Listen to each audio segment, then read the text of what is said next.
Pronto, estamos ao vivo agora, iniciar aqueles momentos em que a gente espera as pessoas irem se conectando, recebendo as chamadas para se conectarem.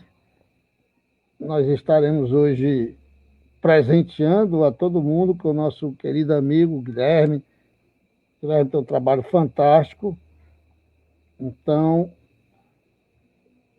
aguardaremos alguns minutinhos enquanto as pessoas vão se conectando.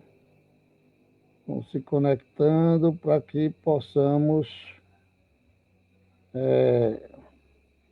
iniciar essa nossa atividade mais uma vez. A atividade que recebemos a incumbência da espiritualidade, de estarmos todos os dias aqui na página da Casa de João, levando uma palavra de fé, de esperança e de consolo, e a gente está tentando, de todas as formas, manter isso possível. E o bom e o interessante de tudo isso é que as pessoas vão se engajando, virou rotina, quando não começa na hora para algum problema, o pessoal já fica perguntando, é uma coisa boa, né? É uma coisa boa porque palavras que elevam o padrão vibratório, uma conversa boa, edificante, que vai fazer com que as pessoas não se sintam tão sozinhas nesse momento de angústia, essa situação toda que o mundo vive e que nós estamos passando, né?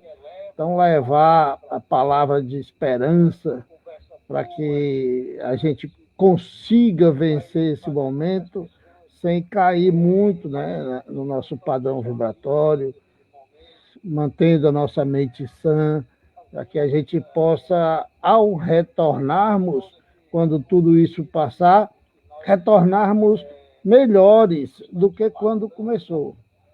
Porque esse é o sentido desta situação toda, para que a humanidade se melhore. Só podemos entender desta forma. Precisamos, nós todos, nos conscientizarmos que é necessário que nos tornemos pessoas melhores e aproveitemos essas oportunidades que Deus dá para nós quando nos manda um pouco de dor e sofrimento, para que a gente desperte para essa necessidade, né? Espero que a gente consiga levar essa palavra do nosso irmão, que já vai entrar aqui online conosco, ao vivo, para que a gente comece. A gente já combinou aqui que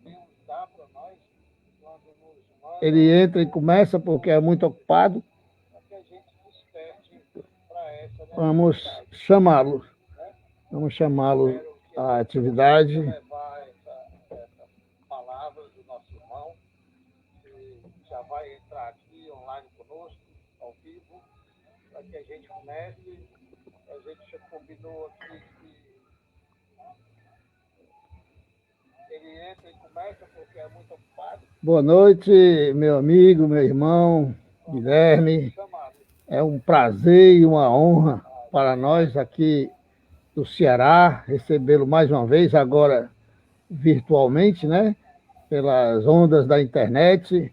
A gente espera que isso se repita várias vezes, porque sabemos da sua capacidade, do seu trabalho, do seu conhecimento, da seriedade do seu trabalho, e nós acreditamos que você traz um benefício gigantesco para o movimento espírita, né?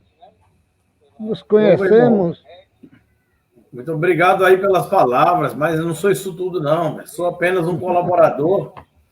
Com muita alegria, estou aqui para contribuir aí com o trabalho de vocês, com a doutrina espírita.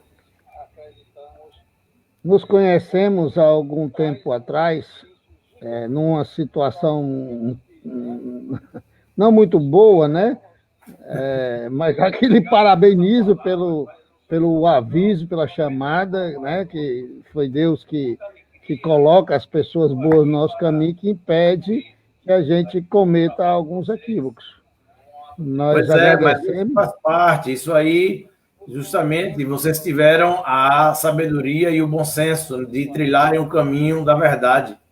Pior foram outras casas que fizeram vista grossa, não entenderam, ou não estudaram, ou não conheceram melhor o livro dos médiuns, né? E embarcaram aí numa situação um pouco complicada. Mas, enfim, vamos falar de coisa boa, porque hoje estar com meus amigos do Ceará é uma alegria. É uma terra que eu aprendi a amar e a gostar. E é sempre bom, mesmo que virtualmente, estar falando com meus amigos cearenses. Eu já estou quase falando cearês. Que coisa boa, que coisa boa. Também nós chegamos no nosso horário, Guilherme. Eu vou fazer a prece inicial, aí você assume, eu saio, fico aqui na retaguarda, né, no apoio. Aí você faz a sua fala, ao final você faz a sua prece. Se durante a sua fala tem algum comentário mais interessante e você quiser entabular uma conversa em cima do comentário, ótimo. Se não, no final a gente agradece as pessoas e lê alguns comentários, se der tempo, porque nós sabemos que você tem um compromisso emendado com esse, né? Por isso a gente vai terminar alguns minutos mais cedo e vamos começar logo, que é para aproveitar ao máximo a sua fala. Tá bom? Eu vou deixar a prece final para você também. Vou deixar a prece inicial e a final. Vou deixar as duas para você. Ótimo. Aí você ganha um tempinho. É nisso que você está pensando. Beleza? E vamos assistir a sua com o Severino, viu? Vamos Isso. assistir. Convidar todos, né, para ir para o YouTube. Depois a gente deixa o link aqui para assistir a live que o Guilherme vai fazer com o Severino Celestino hoje, 9 horas. Então vamos, aqueles que quiserem fechar os olhos para acompanhar no pensamento a nossa oração. Bom Jesus, querido Mestre Divino Irmão, nós te agradecemos por, nesse momento, podermos dar uma contribuição para que as pessoas que estão convivendo com esta situação dramática dessa pandemia tenham um momento de paz, de fé, de esperança e de consolo para aqueles que tiveram seus entes queridos feito a passagem de retorno à vida espiritual, entendendo que esta fala do nosso irmão é extremamente importante, porque vai falar da imortalidade. Nós precisamos compreender que somos o espírito que está usando esta roupa, esse corpo material, mas que para nós a morte não existe. E compreendendo isso, passarmos a ter atitudes que nos coloquem em situação de bem-estar no mundo espiritual. Te agradecemos, Jesus, por mais esse banquete de conhecimento que deposita à nossa frente. Vamos aproveitar ao máximo. Que assim seja. Assim seja. Meu irmão, a casa é sua. A casa de João agora é sua. Assuma aí. Com muita alegria, a gente poder hoje estar com vocês aqui. Pois é, nosso tema da noite de hoje é sobre a imortalidade e a mediunidade. É um tema que eu gosto muito de falar, porque muita gente acredita que a mediunidade, a comunicação entre os vivos e os mortos, foi uma descoberta do Espiritismo, e não é verdade. O Espiritismo adotou, porque antes mesmo do Espiritismo ser codificado por Allan Kardec, as religiões do Oriente, elas sempre acreditaram e sempre difundiram o contínuo da vida, a imortalidade da alma. Sempre fez parte de todos os ensinamentos dos povos antigos. não só dos povos do Oriente, como o hinduísmo, o budismo, o taoísmo, o confucionismo, todos esses outros que a gente conhece, mas também os próprios povos antigos do Ocidente, os incas, os maias, os astecas, todos esses povos existiam a figura do xamã, que nada mais era do que um médium. Como nas tribos indígenas, a gente tem, ou tem até hoje, a figura do pajé. O pajé nada mais é do que o médium, aquele que entra em contato com a espiritualidade. Então, o espiritismo, até Allan Kardec, essa comunicação, ela existia em todas as paragens religiosas de todos os povos, inclusive na própria Bíblia, que é o livro sagrado dos cristãos. Quando a gente vai ver no Antigo Testamento, quando Moisés proíbe a consulta aos mortos, fica muito claro que era possível se comunicar com os mortos, porque foi proibido. Se foi proibido, é porque se fazia. Não se pode proibir algo que não se faz. E quem é da área do direito sabe que quando se cria uma lei, porque Moisés era lei, Moisés foi duro, quando se cria uma lei não é porque o indivíduo fez algo errado, é porque está existindo um comportamento generalizado que está indo de encontro aos anseios de uma sociedade. Então se cria a lei. Então Moisés criou essa lei proibindo, mas proibiu mesmo. Tem espírita que acha que não proibiu, mas proibiu sim. Quem conta muito bem essa passagem é o nosso querido amigo Simão Pedro de Lima. Ele explica bem isso, que ele realmente é um pesquisador da Bíblia e dos Evangelhos. E por que Moisés proibiu? Porque quando ele foi subir o Monte Sinai, que desceu com as tábuas da lei, que foi que ele encontrou? A turma adorando o bezerro de ouro. O pessoal estava mistificando, como fazem hoje. Como hoje faz, todo mundo faz. Mistificar. Então, só que naquela época Moisés tem que ser duro. Ele proibiu mesmo as pessoas de consultarem a pitonisa. E aí, no Novo Testamento, Jesus veio e liberou essa comunicação. Quando ele materializa no Monte Tabor, Elias e Moisés, que vieram do mundo dos mortos, ficaram ali com Jesus por 2 semanas, foram construídas tendas, e as religiões não exploram isso. E foi o próprio Jesus quem disse: podereis fazer o que eu faço e muito mais. Só que a Bíblia ela foi escrita em linguagem parabólica, o que dá margem a várias interpretações. Essa passagem nós espíritas entendemos dessa forma, os nossos irmãos evangélicos entendem de outra forma, os católicos de outra, e ficou aí essas várias interpretações. Então, o que acontece? Para nós espíritas, Jesus realmente veio liberar essa comunicação. Mateus, no Novo Testamento, chama Jesus de Senhor dos Espíritos. Jesus expulsou pessoas subjugadas, obsediadas, expulsou espíritos. O nascimento de Maria foi anunciado, que ela estava grávida de Jesus, por um fenômeno espiritual. Que ela estava grávida. Então você vê que a comunicação ela estava presente no Antigo Testamento, no Novo Testamento. E o que dizer da noite de Pentecostes, que é a noite das línguas de fogo, que até hoje as religiões não sabem explicar. E até hoje tem, as igrejas pentecostais, as neopentecostais. São as igrejas que se fundamentam na noite de Pentecostes. E o que foi a noite de Pentecostes, minha gente? Foram a noite das línguas de fogo, que ali os espíritos começaram a receber entidades, espíritos superiores, começaram a falar em línguas que eles não falavam, o fenômeno de mediunidade poliglota. E as religiões até hoje dizem que foi o Espírito Santo.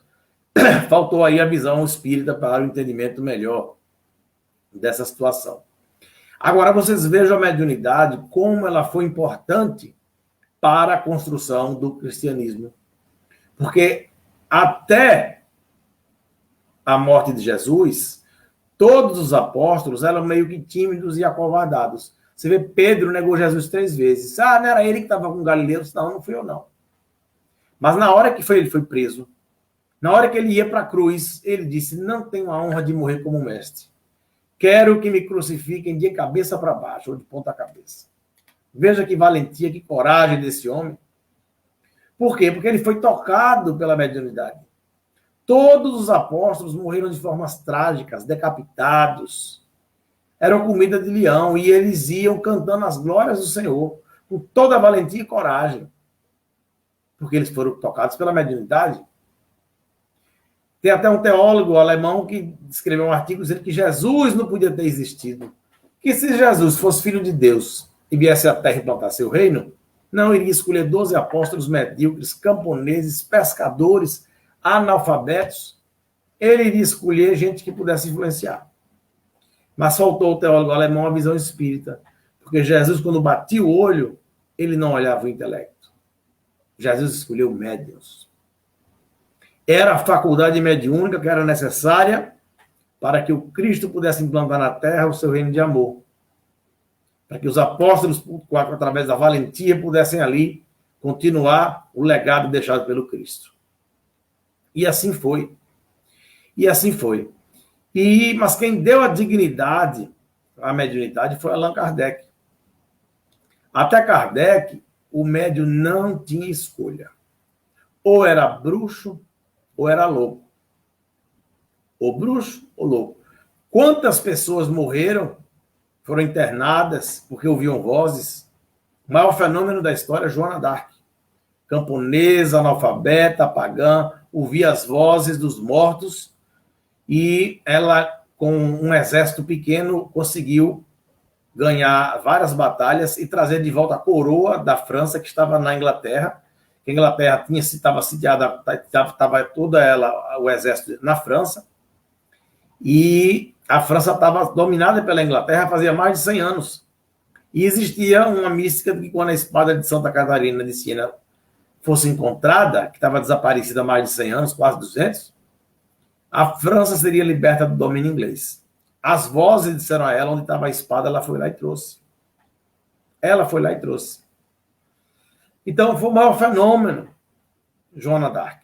500 anos depois, o Papa João Paulo II foi examinar o processo de Joana d'Arc e inocentou ela.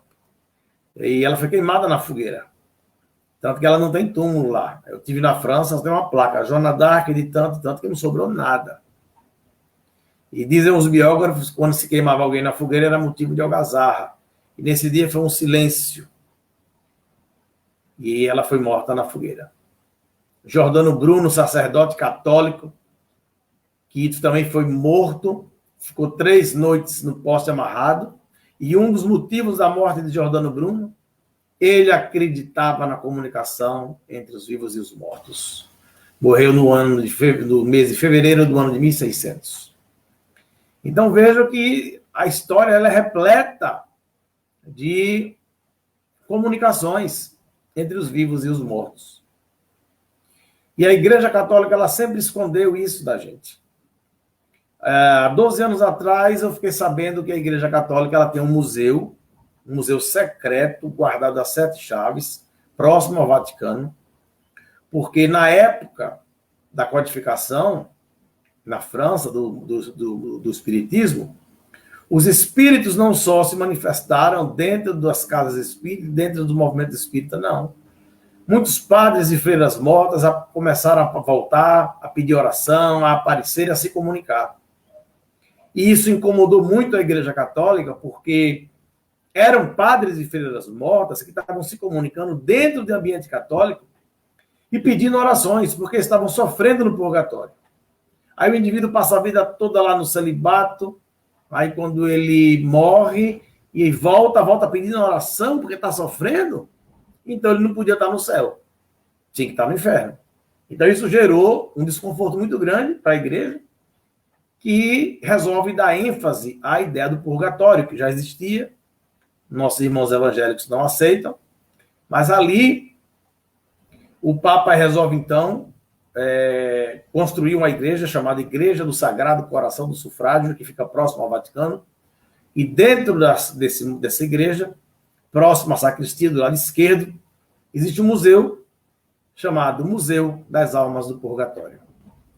E há 12 anos atrás, o nosso querido amigo Clóvis Nunes, que vai estar conosco amanhã no nosso canal, realizando uma live, conseguiu entrar escondido, filmar todo esse museu e mandou essa matéria para o Fantástico da Rede Globo. Porque o que acontecia? A igreja cria esse museu para legitimar o purgatório. Porque o padre está lá sofrendo. Ele não podia estar no inferno, ele veio pedir oração. Então ele está no purgatório. Ele fica ali no meio do caminho. Aí a gente ora, aí ele sobe. Então resolveu o problema. Só que ao legitimar o purgatório, e a Igreja Católica, ela, por tabela, está legitimando a comunicação entre os vivos e os mortos. E o que é pior, dentro de ambiente católico. E eles esconderam isso da gente. Aí o Clóvis entrou lá e filmou tudo.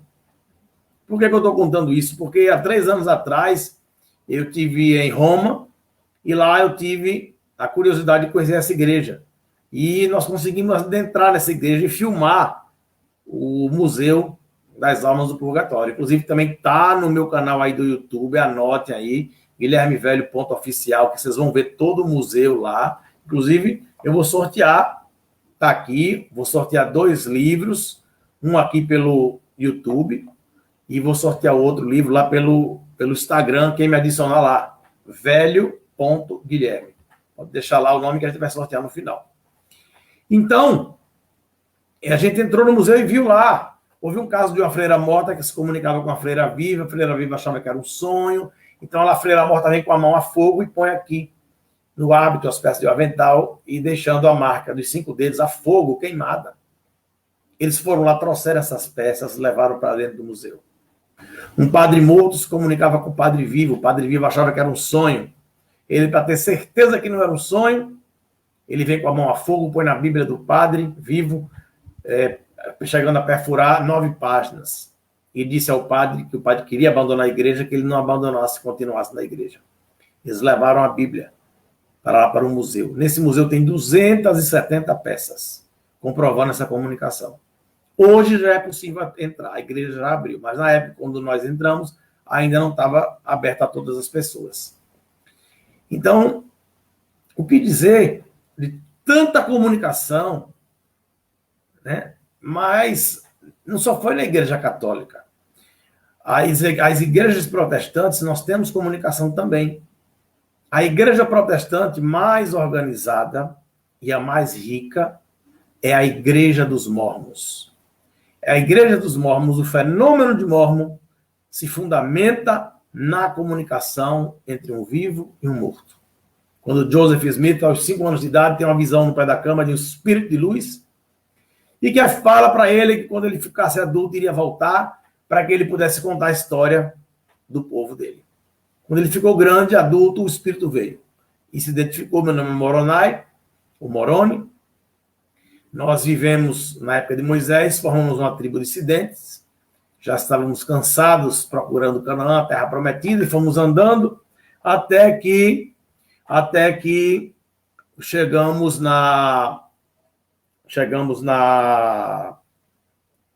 num local e abandonamos Moisés e saímos andando, durou 100, 200 anos até chegarmos a Salt Lake City, que é nos Estados Unidos. E ali eles foram todos mortos pelos índios e pelas pestes. E ali foi fundada, né, no caso ali, a construção da Igreja de Mórmon, que está toda escrita em placas. O espírito disse onde estava enterrado, ele foi lá, desenterrou, e ele iria ali escrevendo, o espírito traduzindo, e ele escreveu uma obra belíssima para um rapaz de pouco mais de 20 anos ter escrito. Então, tudo fundamentado no livro de Mórmon, né? Tudo fundamentado na comunicação entre os vivos e os mortos. Então, veja que coisa, né? A Igreja Anglicana, quem conta muito isso é Divaldo Franco, a história do bispo James Pike, que era a maior autoridade da Igreja Presbiteriana na América, e que ali ele tinha um filho que tinha problemas com drogas e tomou, através de uma overdose, se suicidou. E o bispo Pike abandonou a igreja, até que ele conheceu uma médium em Londres, e ali começaram a conversar, a médium incorporou seu filho, E depois o padre começou a manter contato com seu filho através de uma médium espírita, em Londres, a médium Anna Trigger. E conta no livro, o The Other Side, o outro lado, que está escrito em idioma português, ele na televisão no Canadá, fazendo uma entrevista. O médium Ford recebe seu espírito do filho e pai e filho começaram a se comunicar boca a boca, ali frente a frente, transmitido ao vivo para todo mundo. Então, minha gente, a mediunidade ela sempre existiu. Existem mais de 50 tipos de mediunidade. Mas a mediunidade que eu me interessei nos últimos 5 anos foi a psicografia. A psicografia realmente me chamou a atenção, porque era um fenômeno que eu queria entender como funcionava. Nós tivemos contato com quase 30 médiuns no Brasil, de psicografia, e fora do Brasil também, para entender como tudo aquilo funcionava. Se aquelas cartas eram autênticas, se aquilo realmente era uma comunicação. E escrevemos 2 livros, que é o Psicografia Casos Investigados e o Vida Após a Vida, que é esse aqui que eu vou sortear para vocês. E aí o que acontece? Conseguimos descobrir médiuns fazendo um trabalho digno, um trabalho honesto, fazendo um trabalho sério, como o médium Newton Souza, que está no nosso livro, o médium Alaú Borges, o médium Orlando Noronha, e tem outros. O pessoal pergunta porque eu só cito esses 3, mas é porque os 3 estão no meu livro, então eu me sinto mais à vontade. Porque, na verdade, em mediunidade, eu costumo dizer, a pessoa está médium.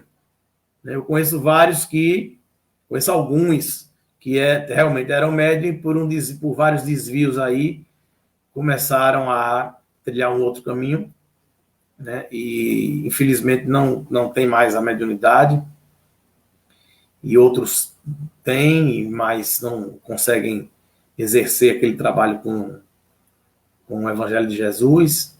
Então é muito importante a gente dizer, em vez de fulano é médium, fulano está médium, eu prefiro dizer isso. E a psicografia, minha gente, existem 3 tipos de médios de psicografia. É o médio mecânico, o médio semimecânico e o médio audiente ou intuitivo. Bom, o que seria isso? O médio mecânico é aquele médium que ele é inconsciente. Ele não lembra de nada, ele começa a escrever ali, a psicografar jato, como Chico. Chico era o médium mecânico. No Brasil, eu só tive contato, assim, só conheci o José Araújo, que é um médium mecânico. Inclusive, ele recebe mensagens, cartas, psicografias em línguas que ele não fala.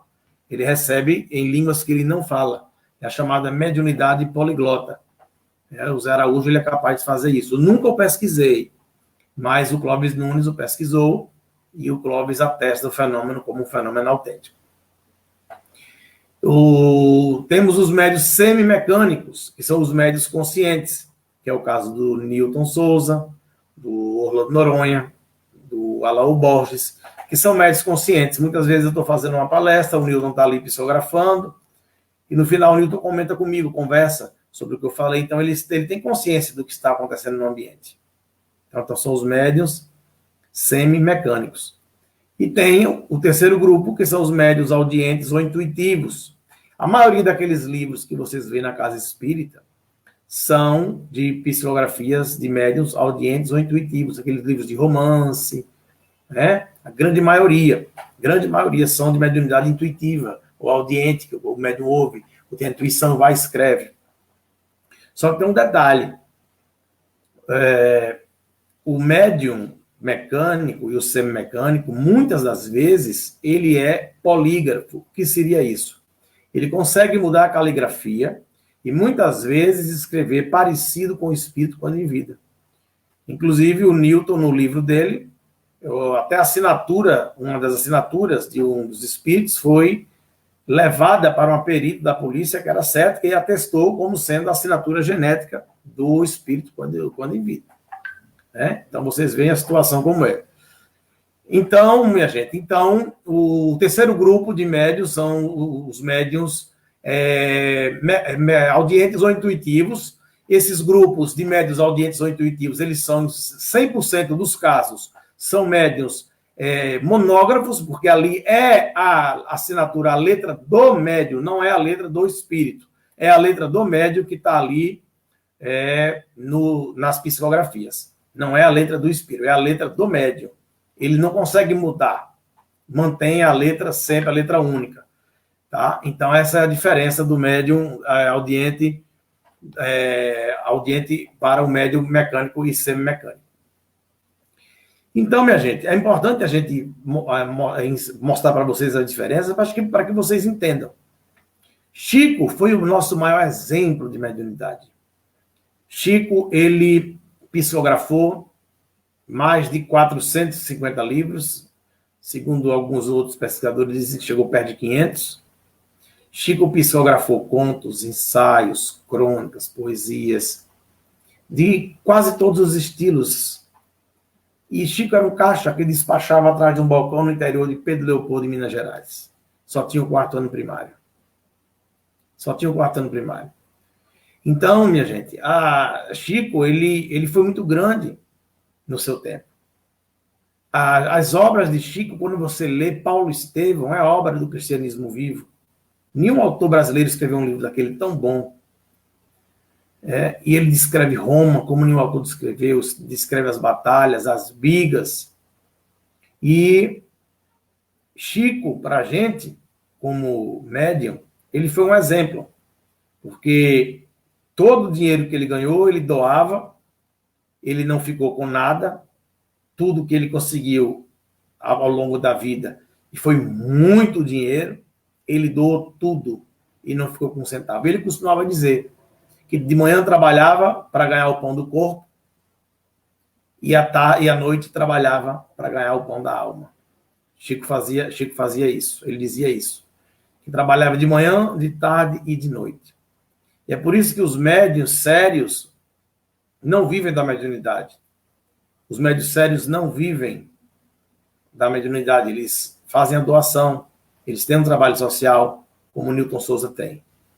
Então, minha gente, eu dei até uma entrevista para o Amaury Júnior, também está lá, está no meu canal, vocês podem olhar, na verdade foram 2 entrevistas, tem até uma que foi hoje. E conversando com a Amaury me disse: Guilherme, meu pai era especialista em Augusto dos Anjos. E um pessoal levou meu pai para conhecer o Chico e pegaram várias obras psicografadas de Augusto dos Anjos através de Chico Xavier. E ali, meu pai olhou e disse: isso é Augusto dos Anjos. E ele era especialista em Augusto dos Anjos. Austragésilo de Ataíde, que foi ex-presidente da Academia Brasileira de Letras, disse uma frase de que, quando ele leu Augusto dos Anjos, ele disse que em Parnaso de Além Túmulo, Augusto dos Anjos nunca foi tão Augusto dos Anjos como naquele livro, Parnaso de Além Túmulo. Que se Chico Xavier não tivesse a mediunidade para psicografar Augusto dos Anjos, merecia o primeiro lugar na Academia Brasileira de Letras. Está escrito e publicado. O que dizer disso aí? Então, Chico é o nosso maior exemplo. Mas, minha gente, por que as pessoas nascem médiuns? Alguém sabe por que a pessoa nasce médium? Eu vou ter que pegar o auxiliar aqui, o meu celular, para ler para vocês, porque eu já esqueci exatamente. E eu vou ler bem certinho para vocês entenderem por que as pessoas nascem médium. Porque muita gente acha que o médium é um ser divino, o médium é um ser superior, é um ser de luz, é um missionário, né? Eu não sou médium, eu não vejo nada, eu não sinto nada, eu não escuto nada. E Kardec disse claramente que o médium é uma pessoa normal, é uma pessoa igual a qualquer outra. Mas quem melhor descreveu quem são os médios ou por que uma pessoa nasce médium foi Chico Xavier na obra de Emmanuel. Veja o que ele fala. Quem são os médios? Os médios, na sua generalidade, não são missionários, na acepção comum do termo. São almas que fracassaram desastradamente, que contrariaram sobremaneira o curso das leis divinas e que resgatam, sob o peso de severos compromissos e limitadas responsabilidades, o passado obscuro e delituoso. Olha aí, minha gente. Olha aí, para quem acha que ser médio é um privilégio, né? Olha aí. E não acabou não, tem mais, viu? Quem são os médios? O seu pretérito muitas vezes se encontra enodoado de graves deslizes e de erros clamorosos.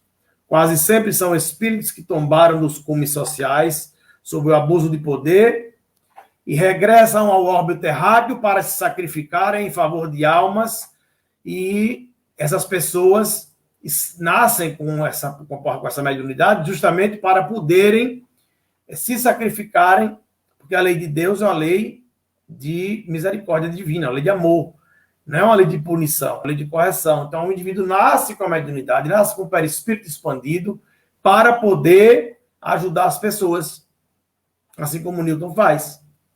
Agora, se ele vê com a mediunidade e utiliza aquela mediunidade de uma forma errada, aí, na próxima vez que vier, já não vem com essa chance toda, já não vem com essa oportunidade toda. Ele vai vir de forma diferente. Né? Mas você veja que Deus deu uma outra chance, deu uma segunda chance, né, para ele vir e voltar e reparar aquilo ali, né, fazendo o quê? Fazendo a caridade, ajudando ao próximo. Né? Então, veja como a lei de Deus é a lei do amor, a lei do perdão, a lei da misericórdia. Né? Quantos médios fazendo um trabalho lindo aí. Né? Eu conheci vários médios no Brasil com trabalho social, ajudando ao próximo, fazendo um trabalho digno, trabalho de amor. Eu tive lançando meu primeiro livro no centro do Chico, o Centro Luiz Gonzaga, lá em Pedro Leopoldo, casa do Chico Xavier, um centro fundado pelo Chico e que hoje é presidido lá pela Célia Diniz, que escreveu aquele livro As Mães de Chico. Eu estava lá e eu fiz a minha palestra falando que a maior dor do mundo é a dor da mãe que entrega seu filho. E ali, quando eu estava falando, explicando que era a maior dor do mundo, a dor da mãe que entrega seu filho, quando eu terminei de falar, entra ela e diz: Guilherme, eu vou ter que discordar de você. Eu descobri que existe uma dor maior do que essa. Eu disse, aí eu fiquei sem entender, porque ela já tinha entregue 2 filhos.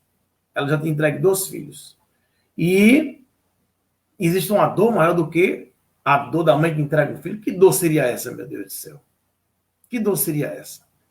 Aí ela pegou o microfone e foi dizer: Guilherme, eu também falava isso, que a maior dor do mundo era a dor da mãe que entrega o filho, a maior dor do mundo é a dor da mãe que perde um filho. E eu estava repetindo isso no Rio de Janeiro. Quando eu terminei de falar, veio uma senhora e disse: Célia, a minha dor é maior do que a sua. A minha dor é maior que a sua. Ela disse: você entregou 2 filhos.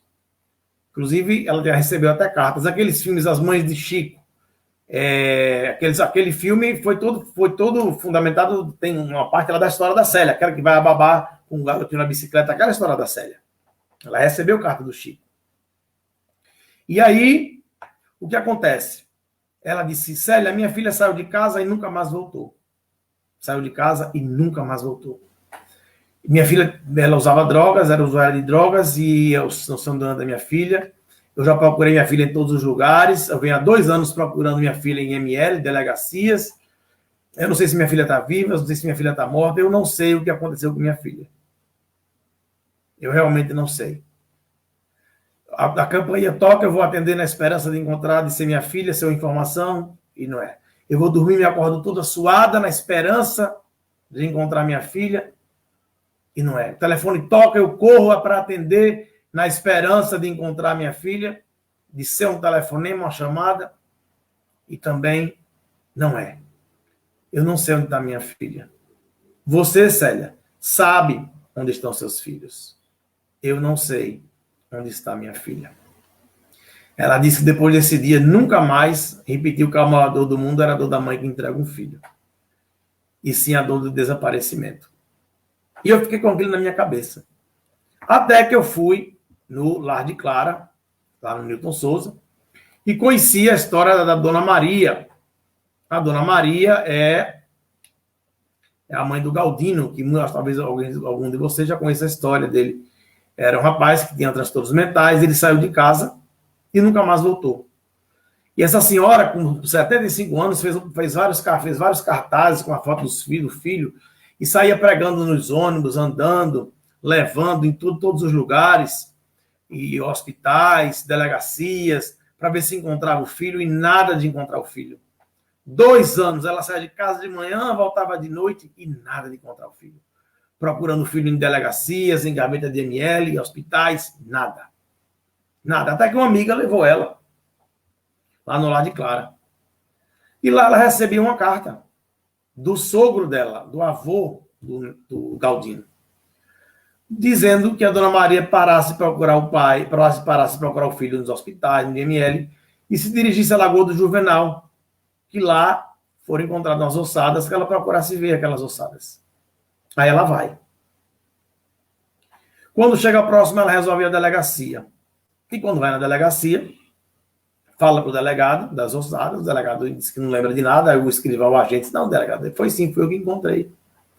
Aí ela pede, diz que é o filho dela, pede para fazer exumação, fazer exame de DNA. E nesse meio termo, o Newton psicografa outra carta, dessa vez do próprio Galdino, que ninguém sabia se estava morto ou se estava vivo. E ele dizendo que estava muito feliz da mãe ter encontrado as ossadas, que o exame do DNA iria dar positivo, e que era ele mesmo. Ele narra, ele conta como foi o acidente. Ou melhor, como foi a morte. Diz que viu a lagoa, achou a lagoa bonita, foi lá, desceu. Quando chegou lá, tinham 3 rapazes, deram uma paulada nele com muita força. E ali, ele morreu. Jogaram gasolina, tocaram fogo no corpo. Ele conta os detalhes do que fizeram com o corpo dele. E sai o exame do DNA e realmente era o Galdino. E aí eu me lembrei do caso da Célia. Aí quando eu conheci a Dona Maria, eu perguntei à Dona Maria, o que é que dói mais? A morte do filho ou o desaparecimento? Porque ela viveu as duas moedas, os dois lados da moeda. E aí ela olha para mim e diz, Guilherme, quando eu encontrei o corpo do meu filho, eu fiquei feliz. O que dói mais, sem sombra de dúvidas, é o desaparecimento. Desse dia em diante, eu nunca mais repeti que a maior dor do mundo é a dor da mãe que entrega um filho. E sim a dor do desaparecimento. Porque foram 2 pessoas que viveram situações, né? Então elas têm mais autoridade para falar do que eu. Entendeu? Então, olha aí, a irmã dele frequenta a casa de João, confirma toda a história. Olha aí, tá vendo? Então, minha gente, a história é essa mesmo. É uma história realmente muito bonita. Eu conheci Dona Maria de perto. É uma história que vem comprovar a imortalidade da alma através da comunicação entre os vivos e os mortos. Pessoal, eu estou com um problema aqui. Eu ter um pai idoso, acabei de receber aqui uma mensagem de que ele está com febre, está com os sinais aqui, aparentemente, da Covid-19. E ele mora aqui próximo, eu vou ter que encerrar e vou ter que me dirigir lá urgentemente, porque eu que cuido dele. Inclusive, eu tenho uma live agora com o Severino Celestino, não sei nem como é que eu vou fazer. Eu vou lá tentar resolver e ver se eu toco essa live pelo celular, para não perder. Acabei de Vá cuidar do seu pai, não se preocupe, tá bom demais, tá ótimo. Depois a gente marca outra. Marca outra, não tenho dúvida. Não tem dúvida. E adicionem lá que eu vou sortear os livros depois para vocês. Tranquilo. Tanto no YouTube, Guilherme Velho.oficial, como no Instagram, Velho.Guilherme. Meu irmão, muita paz. Muita paz. Espero que, apesar de curto, mas tenha dado para a gente trocar uma ideia e passar um pouco dessa disciplina chamada psicografia, mediunidade e imortalidade. Ok, irmãozão, obrigado. Muita luz e muita paz. Valeu. Vai em paz. Obrigado. Bem, pessoal, acontece, né? Acontece. Nós vivemos esse momento trágico. E nesses momentos a gente tem que correr atrás da família mesmo para ajudar e faz parte, né? Foi bom, a gente percebeu, foi uma ficamos com gostinho de quero mais, mas foi ótimo. É muito interessante, ele fez um caminho, né, mostrando desde o início, na Bíblia, os fenômenos mediúnicos que comprovam a imortalidade da alma e a comunicabilidade dos espíritos. Não sei por que os nossos irmãos, co-irmãos de outras religiões, ainda, na sua grande maioria, ainda não acreditam, não aceitam esse fato, mesmo os fenômenos mediúnicos ocorrendo dentro dos templos, dentro das igrejas, né? E criticam a doutrina espírita, o movimento espírita, as casas espíritas, e com muito preconceito também na nossos queridos irmãos da Umbanda, do Candomblé, porque nós aceitamos. E nós utilizamos essa comunicabilidade para nos transformar em pessoas melhores. Não sei por que ainda não chegou a hora de toda a humanidade aceitar um fato. Né? Um fato que ocorre, sempre ocorreu, ocorre e sempre ocorrerá. Os espíritos estão aí, gritando em alto e bom som, de todas as formas possíveis e imagináveis, que eles estão vivos, não são fantasmas. Né? A gente acredita que um dia a humanidade vai ser capaz de aproveitar esse fato para a transformação da humanidade, para que a humanidade se transforme, transformando assim o mundo num mundo melhor. É a lei do progresso. A mediunidade, como o Guilherme bem falou, não é um privilégio para ninguém. Não é privilégio para ninguém, é uma ferramenta. A mediunidade ativa é uma ferramenta que nós recebemos de Deus para usá-la na prática do bem. A Solange está falando da preocupação do Guilherme com o pai, fechou a palestra com chave de ouro, lógico. Né? Ele estava contando a história da mãe que perde o filho, e ele é o filho, e vai atrás de não perder o pai. Faz parte. Então, pessoal, nós acreditamos sempre que a mediunidade pode nos modificar para melhor.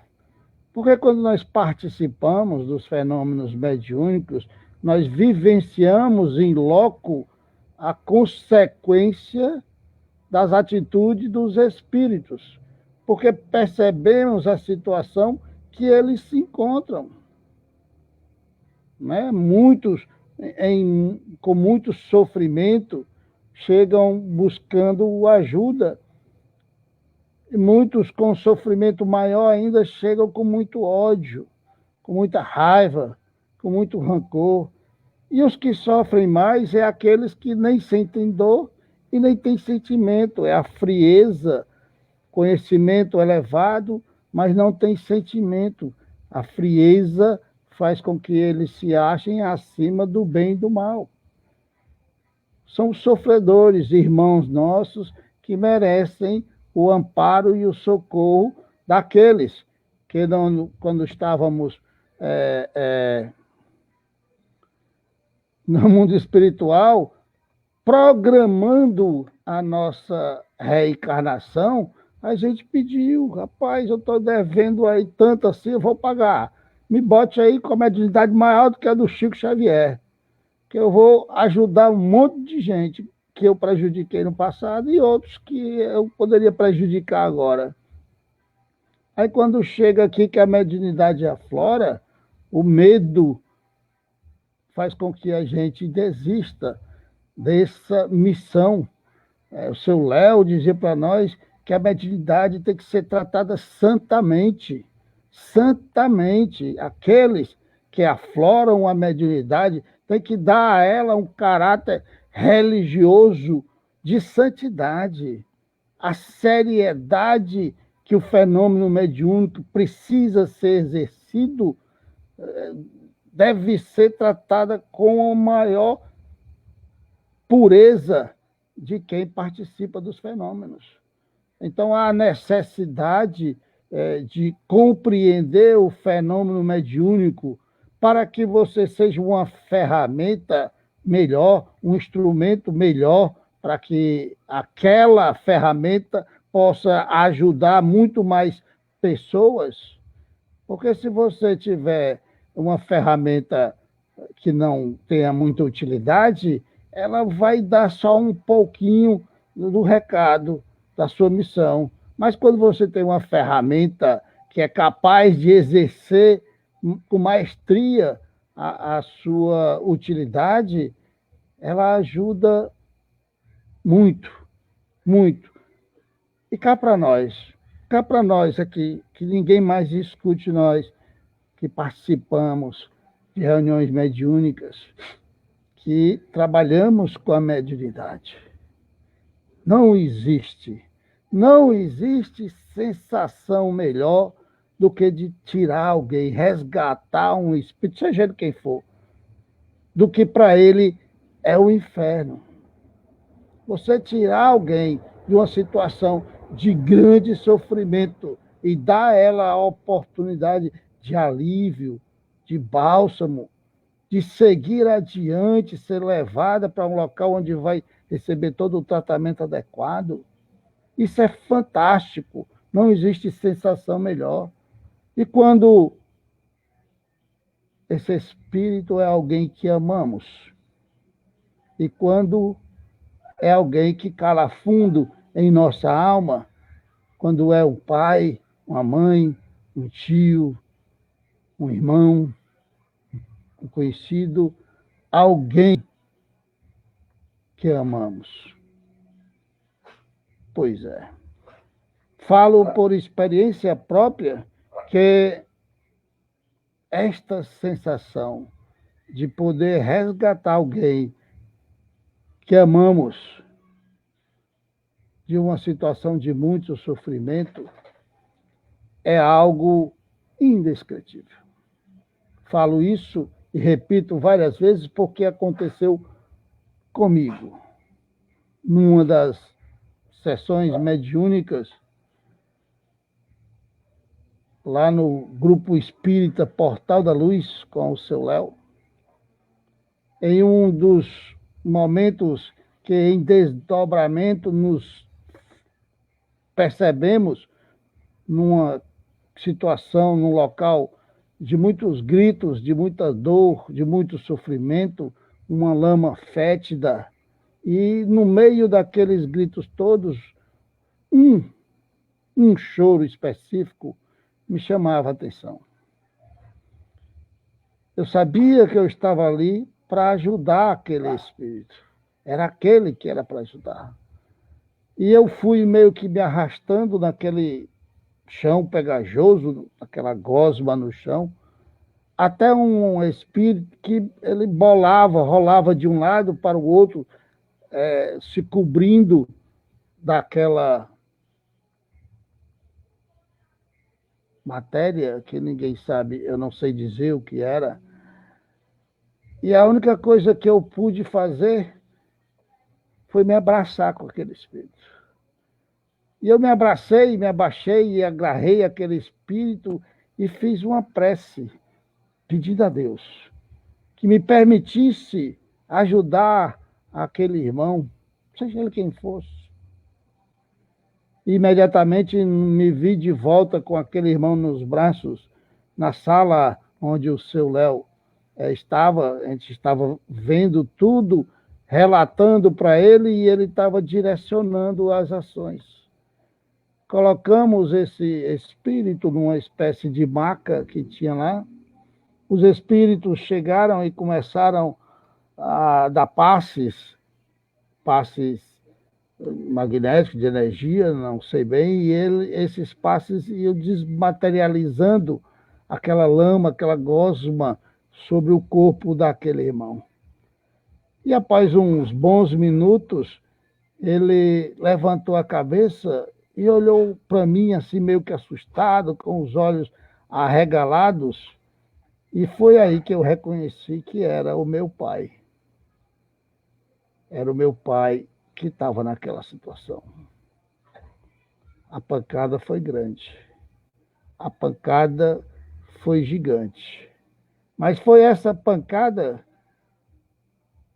que se tornou responsável por toda a atividade que nós exercemos depois daí. Hoje estamos no grupo espírita Casa de João Irmão Francisco, morando nele. É a nossa casa. E nós acreditamos que isso, com certeza, é um fato que modifica completamente qualquer pessoa. O fenômeno mediúnico, ele não traz fé. Não traz fé para ninguém. Mas ele é capaz de mostrar o que existe do lado de lá, na vida futura. E em percebendo as consequências das nossas ações, atitudes, omissões e pensamentos do lado de cá, se manifestando na situação que nos encontramos do lado de lá, precisa causar em nós um grande impacto. Saber, perceber a imortalidade da alma,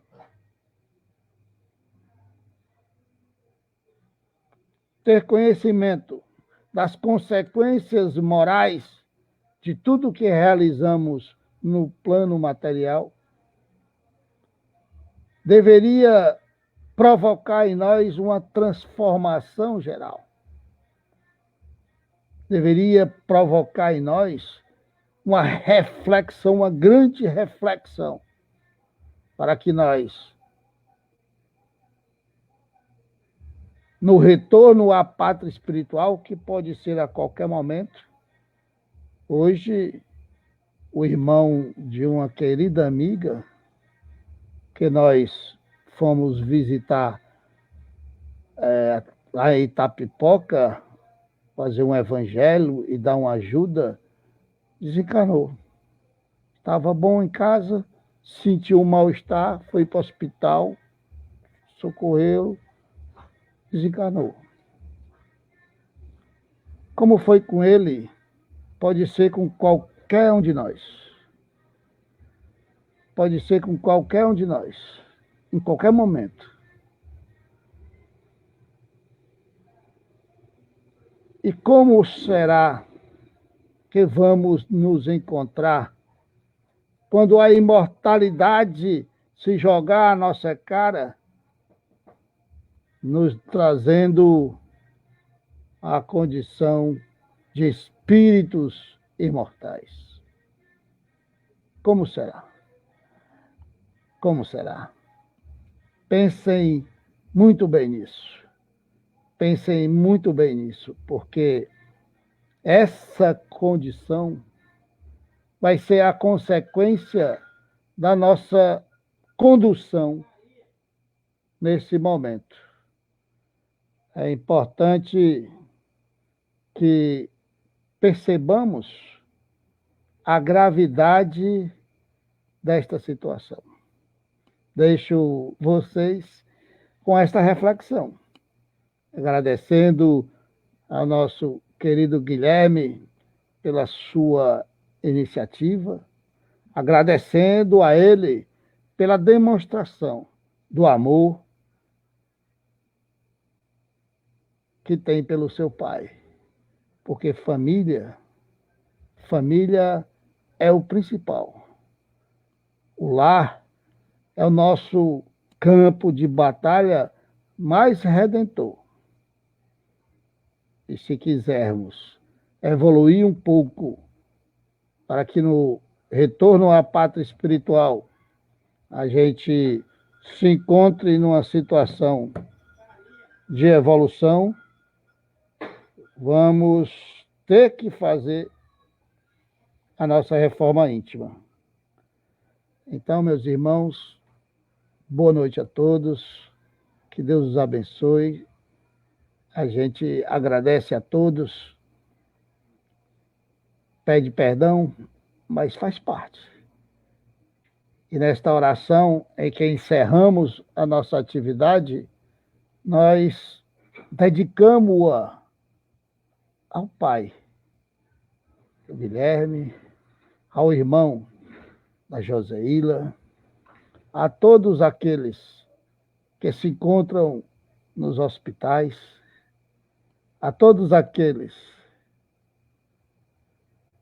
que retornam à pátria espiritual, comprovando a imortalidade da alma, porque a morte é apenas do corpo físico. Eu até vou fazer o comentário do comentário que eu fiz ontem na fala do nosso querido Lindenberg, né? Apenas para engrandecer esse momento final de nós. Há uma diferença entre morte e desencarnação. A morte do corpo físico não é a desencarnação. A desencarnação é o desligamento total do perispírito para com o corpo físico. Isso é de uma gravidade gigante. Isso merece uma grande reflexão nossa, porque podemos morrer e estarmos encarnados ainda grudados ao corpo físico e acompanhá-lo na situação de decomposição. Por isso que a doutrina espírita, o movimento espírita, o conhecimento nos diz que devemos esperar alguns dias no caso da cremação, porque alguns de nós continuam agarrados ao corpo físico. A desencarnação só está completa quando todos os laços do perispírito são rompidos, desligando-o totalmente do corpo físico. E quanto mais materialistas, quanto mais egoístas, quanto mais orgulhosos, quanto mais avarentos formos, quanto mais apegado às coisas da matéria formos, mais difícil, mais demorado, mais trabalhoso é o desencarne. Então, que nesse momento, na nossa prece, e eu costumo brincar dizendo que nas minhas preces pessoais, eu só peço uma coisa a Deus: uma boa morte. Uma boa morte, para que eu desencarne tranquilo. Então vamos encerrar essa fala do Guilherme, faz de conta que é ele que falou até agora, pedindo a Deus, aos bons espíritos, evocando o nosso querido doutor Bezerra de Menezes, trazendo com ele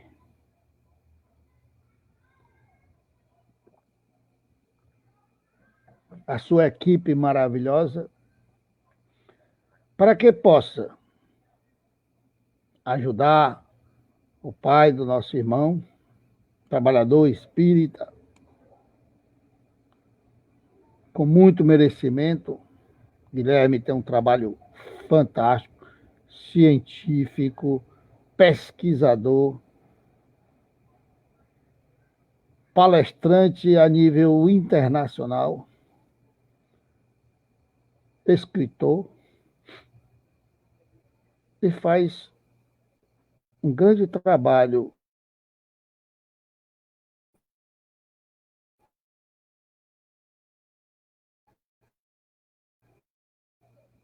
para o movimento espírita.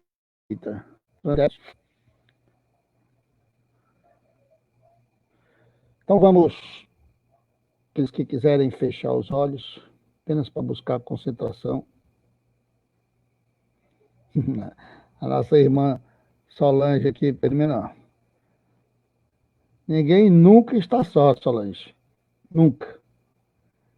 Eu até brinco com o pessoal do coletivo Girassóis. A minha primeira frase postada lá, quando eu encontrei aquele grupo, foi exatamente essa. Ainda bem que eu não estou só. Graças a Deus que eu conheci aquele grupo e hoje vejo se transformar numa grande obra dentro do movimento espírita. Graças a Deus. E faço propaganda sempre que posso do coletivo Girassóis Espíritas pelo Bem Comum. Então vamos agradecer a Deus, a Jesus, ao nosso querido Manuel Xavier, mentor maior desta casa de oração, ao nosso querido seu Léo,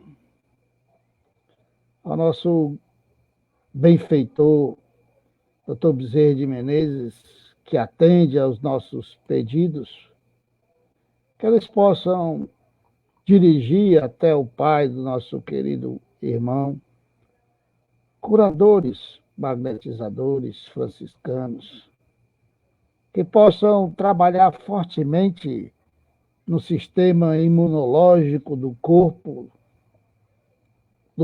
físico, para que ele promova a sua autocura, para que ele vença esse vírus, se for o vírus, para que ele vença a doença que o está afetando.